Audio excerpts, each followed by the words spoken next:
Antay-antay ng alaga. Saan kaya siya dadaan? Dito ba? O dito?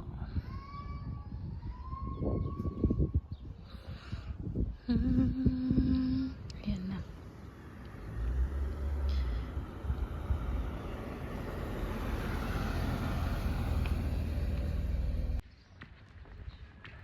Ang init. On the way tayo ngayon. Papunta ako ng bayan sa pinaka city. Tapos dapat mag-i-scooter ako. Pero something wrong dun sa scooter na para siyang nakapreno. Hindi ko alam kung bakit.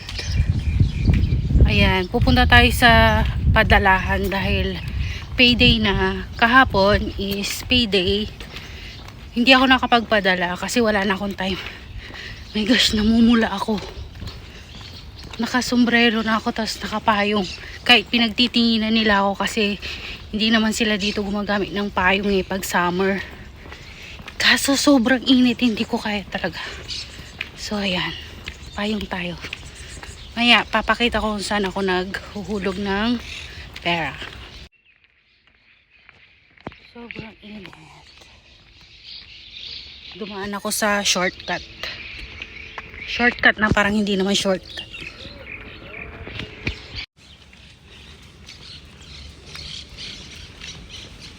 Sana may bus na.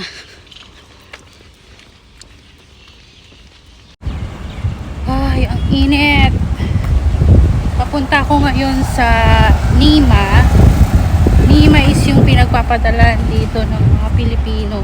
Isa lang yun sa way ng pagpapadala dito sa from Israel to Philippines. Kahit naman saan pala. Yun. Para siyang remittance center. So, pupunta tayo doon ngayon. Kasi, kailangan nang magpadala sa Pilipinas. So, ayun. Ang init.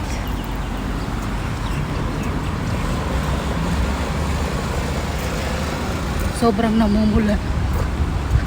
Sobrang namumulan ako sa sobrang. Naka-black t-shirt na ako. Kahapon binili ko tong t-shirt na to sa H&M. And then nagustuhan ko siya, so gusto ko bumili pa ng isa pa, yung light color na. So pupunta tayo doon mamaya.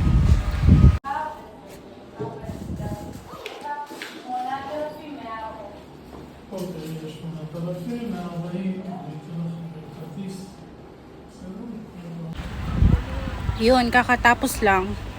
Wala pang 5 minutes. Parang gagawa ka lang ng code doon sa app.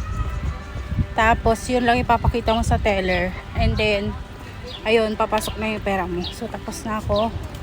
Sobrang bilis lang. So, may time pa ako bago bumalik sa work.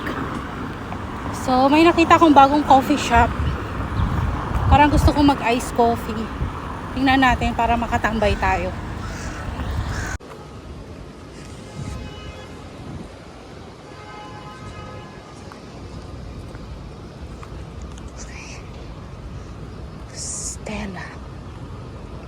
Stella pala.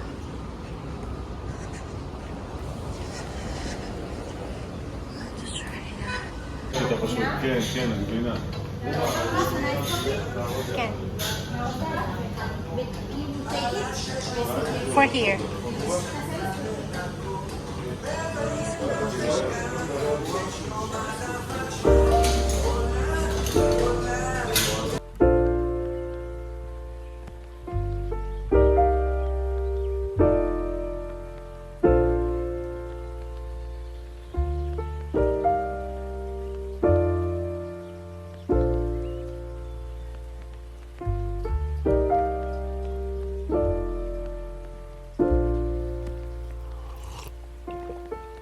Found the one, you should never give her up. I think it's the way life changes when in love, yeah. I surround my soul with the positivity. That's why I don't worry about the things that I don't see, yeah. These days I